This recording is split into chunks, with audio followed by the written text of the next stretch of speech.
오늘 함께 은혜 나눌 말씀은 창세기 27장 1절 말씀으로부터 마지막 부분까지인데, 오늘 드려지는 말씀을 통하여서 오늘은 옷 이야기를 좀 나눴으면 좋겠습니다. 인생 가운데 옷 문화가 들어온 것은 창세기 3장에 인생이 범죄함으로 말미암아 그들이 눈이 밝아 자기들의 하체가 드러나는 것을 알고 부끄러워 무화과나무 잎을 엮어서 치마를 둘렀는데, 우리가 잘 아시다시피 그 풀은 해가 나면 말리우지요. 그래서 그 수치가 다시 드러나게 되어지는 거죠.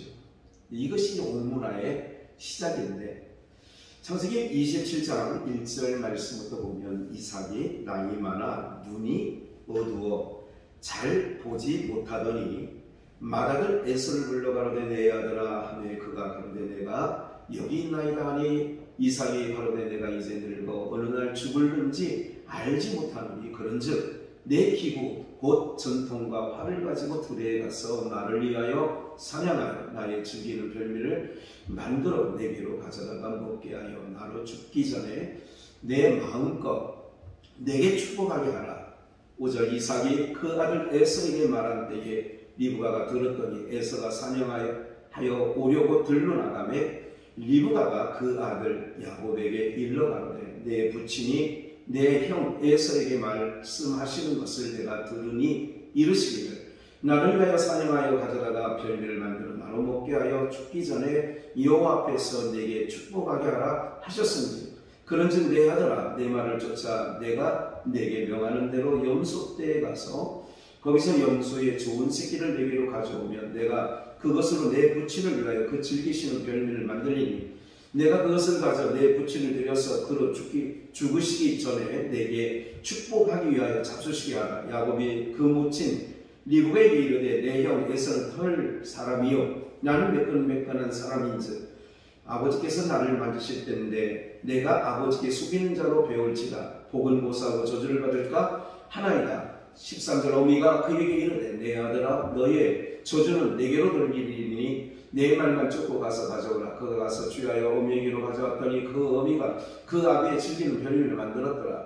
리브가가 집안 자기 처소에 있는 맏아들 에서의 좋은 의복을 취하여 작은 아들 야곱에게 입히고 또 염소새끼의 가죽으로 그 손과 목에 매끈매끈한 곳에 꾸미고 그 만든 별미와 떡을 자기 아들 야곱의 손에 주네. 야곱이 아버지에게서 나가서 내 아버지여 하고 부른데 가로되 내가 여기 있노라. 내 아들아 내가 누구냐.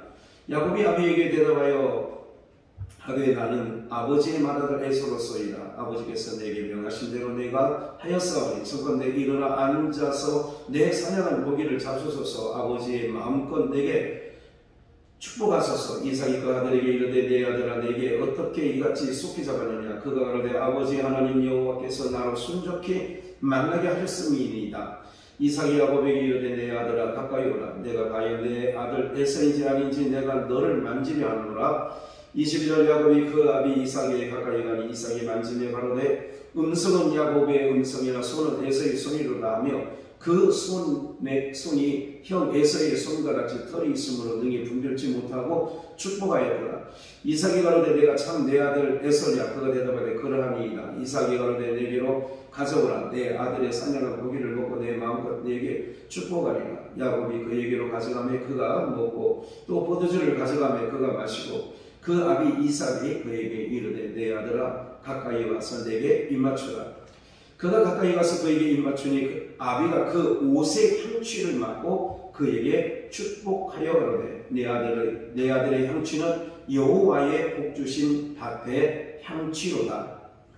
27절까지만 우리 상고하였는데요. 오늘 온 이야기를 좀 한다고 말씀드렸죠.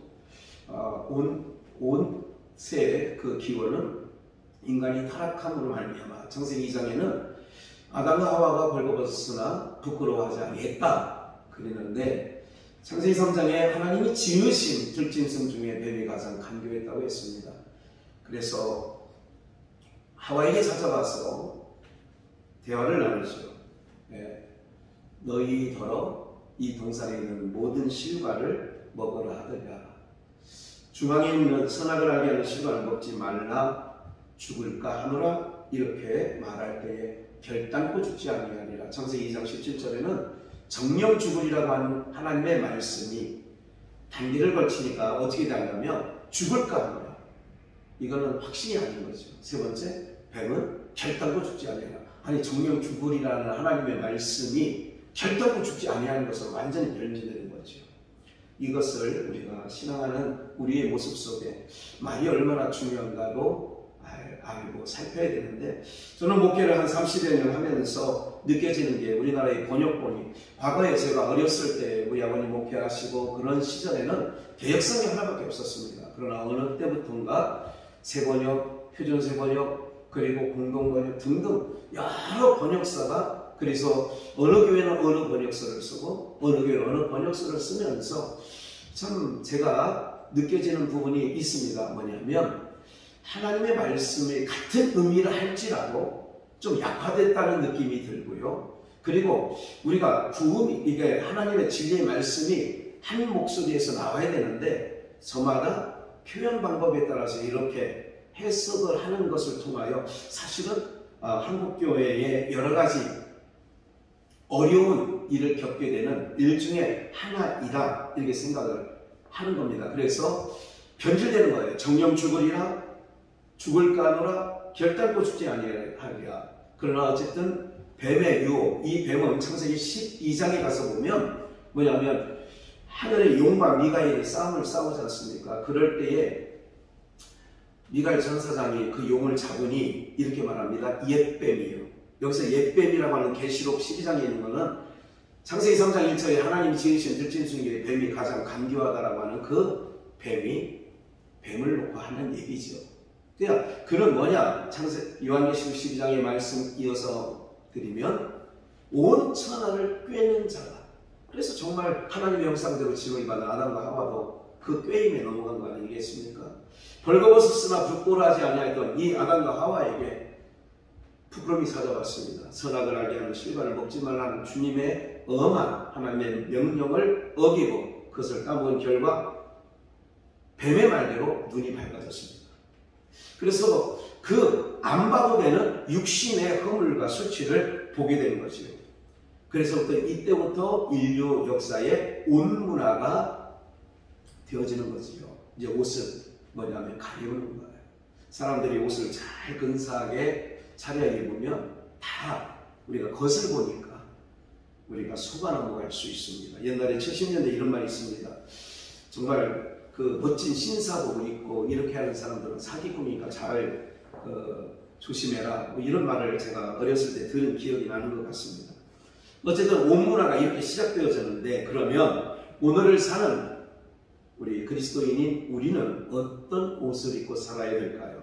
이 옷 이야기는 계속해서 요한계시록까지 펼쳐져 있습니다. 그러니까 창세기 3장에 하나님이 가죽옷을 입혀 있잖아요. 그래서 그들의 수치를 가리워준 거예요.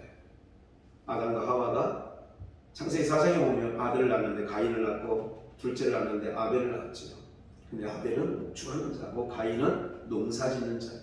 저들의 소산물을 가지고 하나님 앞에 제사를 드리는데, 어쨌든 그 시대에 제가 성경을 살펴보니까 하나님께서 고기를 허락하신 때가 언제냐면 노아 방주 후에더라고요.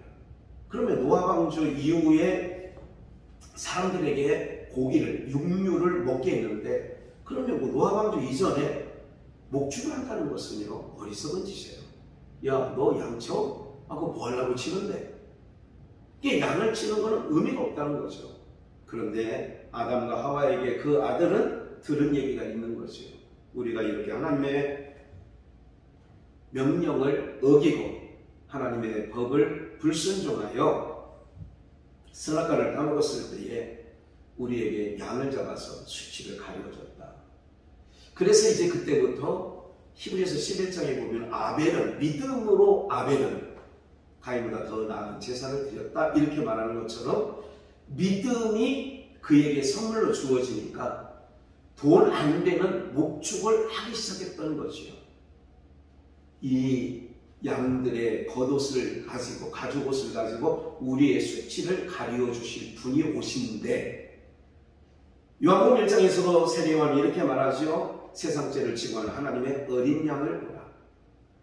그러면 오늘 우리의 수치는 무엇으로 가려지는 건가요? 근데 저는 온문화를 얘기하면서 이렇게 말하기도 합니다. 온문화는 겉에 우리가 옷을 입듯이 인간에게 도덕이라는 게 생긴 거죠. 윤리라는 게 생기고 규범인과 도리라고 하는 것들이 우리 인류 가운데 만들어지는 거예요. 문화, 예절, 이런 것들은 우리가 겉으로는 옷을 입고 살지만 사람이 어떤 도리를, 아니면 아버지와 나와의 관계에서 당연히 나라에는 충을하고 부모에게는 효를 해야 된다. 이제 이런 것들이 도덕이라는 게, 윤리라는 게 만들어진 거죠. 인간 세상에. 그러면서 그 인간 세상에 도덕과 윤리가 있음으로 말미암아 사람을 판단하는 기준이 되는 거예요. 법 없이도 살 수 있는 사람이다, 이렇게 말하기도 하지 않습니까? 그렇다면 오늘 우리는 교회 안에서도 동일한 잣대를, 동일한 시각을 가지고 저 사람은 괜찮은 사람이야, 뭐예요? 선악을 알게 하는 실과를 따먹은 그 밝아진 눈으로 보는, 그것은 하나님께서 그걸 원하지 아니하시는 눈이었죠.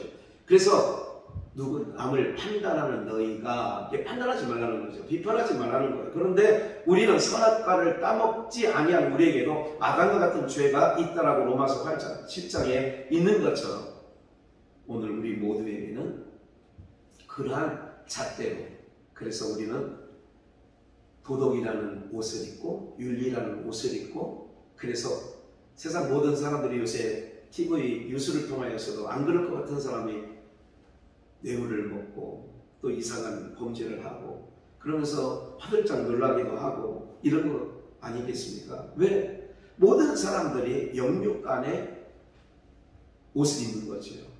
그런 걸로 말미암아 사람은 외모를 보지만 하나님은 중심을 보신다라고 사무엘상에서도 하나님은 말씀하고 계시는 것처럼 오늘 창세기 27장의 옷 사건이 그런 거지요. 리브가는 신약적으로 말하면 보혜사의 역할을 하는 겁니다. 곁에서 돕는 자. 달리 말하면 야곱과 에서가 잉태되었을 때에 로마서 9장에서도 말씀하는 내용이지만 이렇게 말하지요. 야곱은 사랑하고 에서는 미워하였다. 그리고 큰 자가 작은 자를 섬길 것이다. 리브가에게는 하나님이 주신 말씀이 그에게는 성경이 없던 시대에 항상 마음에 두었다, 이렇게 말하는 것처럼 리브가는 항상 보혜사 성령의 역할을 철저하게 하는 거죠. 그래서 아버지는 에서의 자고는 사냥해서 오는 별미를 즐겨했지만 어머니 리브가는 하나님의 뜻을 쫓아 준행하는 자로 우리가 알게 되어지는 것인데, 그래서 야곱이 이제 에서가 들에 나가 사냥감을 잡으러 갈 때에 보혜사 역할을 하는 리브가는 철저하게 야곱에게 코디를 해주는 겁니다. 별미를. 이삭의 입맛을 누가 제일 잘 맞출 수 있겠어요? 부인인 리브가가 제일 만나게 할 수 있는 겁니다. 그리고 그것을 다 마련한 후에는 야곱에게, 아버지에게 들어가서 축복을 받으라고 하는데 옷이 문제잖아요. 근데 그 옷은 야곱의 옷 갖고는 안 되는 거예요.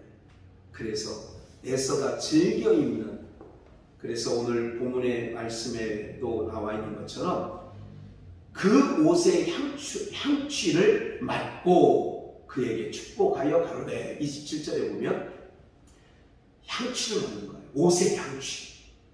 그러니까 이삭이 야곱에게 축복했던 것은 뭐냐면 야곱으로는 안 되는 거예요. 네가 누구냐 묻잖아요. 당신의 맏아들 에서로서이가, 이것도 리브가가 다 알려주는 거예요. 야곱이라고 하지 말고 맏아들 에서라고 해라. 사랑하는 여러분들, 이삭이 아무리 나이 늙어 눈이 잘 보이지 않는다, 1절에 그런 말씀을 하시지 않습니까? 그래도 그걸 모를까요? 첫째 아들 음성인지 둘째 아들 음성인지 다 알아요. 그러나 이것은 성경에 왜 이런 말씀이 기록되어졌느냐면, 알지만 옷의 향취로 말미암아 야곱을 아버지 이삭이 용납하고 그에게 마음껏 축복을 하는 내용이라는 말씀이죠. 그렇다면 오늘 우리는 바르게 산다. 그래서 경건주의자, 그리고 율법주의자, 세상에는 많이 성화주의자, 여러분들 그것 갖고 안 된다니까요. 그것 갖고는 안 되는 거예요. 누가복음의 18장에 보면 뭐라고 해요? 나는 저기 있는 세리와 같지 않고 불이 가는 토식질도 안 하고 나는 일에 금식도 하고 11주도 내고 막 이렇게 했잖아요. 누가 더 의롭다함을 받고 가느냐? 가슴을 치며 나는 죄인이라고 하는 그 세리가 의롭다함을 받고 가는 거예요. 그 바리새인은 뭐예요? 따로 서서 어떤 옷을 입어요? 거룩함이라는 옷, 자기 의의 옷. 우리가 마태복음의 21장에서도 천국잔치를 해놓고 많은 사람 부르잖아요. 청함을 받은 사람 많은데 택함을 입은 사람 적다고 얘기하는 그 대목에서 뭐라고 해요? 임금이 손을 벌려 올 때에 예복 입지 않은 사람 한 사람 있잖아요. 그래 그걸 어떻게 합니까? 바깥으로 내치자는 거예요. 거기서 나가 슬피 울며 이를 갈며 있으리라 그러는 거죠. 여기서 예복은 뭐예요? 옷 문화예요. 옷이에요. 계속. 요한계시록 19장에서도 하늘에 혼인잔치가 열리는데 우리 주님이 백마를 타고 그렇게 해서 혼인잔치에 예비된 신부들, 우리죠. 거룩한 신부들 보려고 오는데 그 신부들은 다 세마포 옷을, 빛나는 세마포 옷을 입었는데 이것은 성도들의 옳은 행실이라고 하는데 이것을 요한계시록 7장의 말씀에 보면 장로에게 얘기하잖아요. 장로가 나에게 묻기를 저 흰옷 입은 자는 누구냐? 주여 당신이 알리이다. 나는 환난에서 나온 자들인데 어린 양 되시는 예수 그리스도의 피로 옷을 딴 자들입니다. 그렇게 말하잖아요. 그럼 이제 정리하겠습니다. 우리가요 옷을 잘 입어야 되는데 어떤 옷을 입어야 되느냐? 야곱이 에서의 옷을 입고 아버지 이삭에게 나가는 것처럼 오늘 우리는 그리스도로 옷 입는 거예요. 그리스도로 옷 입은 자만이 하나님 천국 혼인잔치에 참여할 수 있다는 거죠.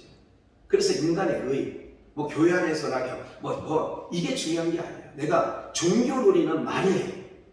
그래서 사람들은 종교놀이 잘할 때에 뭐라고 얘기하느냐? 아, 저 사람 괜찮은 사람이야. 이렇게 얘기할 수 있지만, 그러나 주님은 마태복음 7장 잘 아시는 내용이 있잖아요. 주의 이름으로 선지자로 가고 주의 이름으로 권능도 행하고 주의 이름으로 귀신을 내쫓았을 때에 밝히만 한다고 했어요. 불법을 행하는 자들아 나에게서 떠나가라. 불법이 뭐예요? 법이 아닌 게 불법 아니에요? 아버지께 나오는 것은 하나님의 딱 하나, 이 땅에 죄악으로 덮여있는 이 땅에 제가 지난 주간에 이스라엘 팔레스타인 지역을 다녀왔습니다만 정말 푸랑풍이 나지 않는 이런 땅이 있구나. 여러분들 뭐를 선지하느냐면 이 땅은요 죄와 허물로 덮여진 이 땅에서는 하나님께서 취할 것 단 하나도 없습니다. 하나님 나라에 가지가 아무것도 없다는 거예요. 뭐밖에? 예수 그리스도밖에.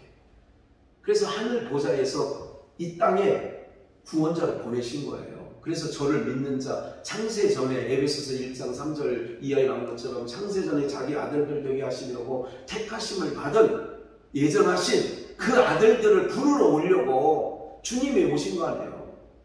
그래서 주님 찾아오셨네. 모시어 드리소 이런 찬송가도 있지 않습니까? 그렇다면 오늘 우리들이 예수 그리스도로 옷 입고 하늘의 혼인잔치 아버지께로 나가는 거예요. 그거 외에는 구원에 아버지께 나갈 길이 없어요. 이런 찬양이 있습니다. 한 토막이 있는데요. 주님만 이 길이오니 우린 그 길 따라갑니다.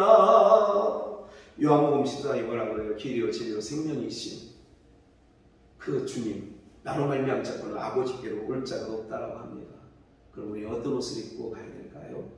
내 잘난 내 행위에서 나온 의가 아니라 나의 기특함에서 나온 그런 것이 아니라 오직 예수 그리스도 그 아들의 옷을 우리가 입고 아버지께로 나간다면 우리의 음성 다 알아요. 야곱인지 에서인지 다 알아요. 그러나 그 옷의 향취, 예수 그리스도의 향취를 맡고 고린도 교회 바울사도는 그래서 망하는 자들에게나 구원을 얻은 우리에게는 너희는 그리스도의 좋은 향기니 그랬잖아요. 그래서 오늘 우리는 예수 그리스도로 옷 입어야 됩니다. 이 말씀이 우리가 갈라디아서의 3장 27절 누구든지 그리스도와 합하여 세례를 받은 자는 그리스도로 옷 입었느니라. 그래서 그리스도의 옷을 입지 아니하며, 그래서 인간의 눈으로 보는 저 사람 바르게 살아, 저 사람 깨끗하게 살아, 저 사람은 정말 겁없이도 살아, 그런다고 하나님 나라 가는 게 아니라 예수 그리스도로 옷 입지 아니하며 아버지께 올 자가 단 한 명도 없음을 알고 우리 모두가 예수 그리스도의 옷 입고 남은 인생 그리스도의 좋은 신부가 되어 주님 오실 길 예비하면서 정말 하나님 오시기에 좋았더라 이렇게 말씀 받는 귀한 복된 성도들이 되시기를 주 예수의 이름으로 축복합니다. 살아계신 하나님 아버지, 오늘은 옷 이야기를 좀 나누었습니다. 하나님 아버지, 우리는 선악과를 까먹은 인생들에게 아버지 하나님 자기들만의 잣대 선악의 기준이 있지만 오직 아버지는 예수님만 선인 것을 말씀하시며 그 옷을 입은 자들을 용납하시고 하나님 나라에 아버지 하나님 백성 삼아주시고 주인공 되게 하신 것 감사하며 남은 삶에 그 은혜 힘입어서 아버지 하나님 정말 이 험한 세상 이기고 승리하는 우리 모두가 되게 하여 주옵소서. 예수 그리스도의 이름으로 기도하옵나이다. 아멘.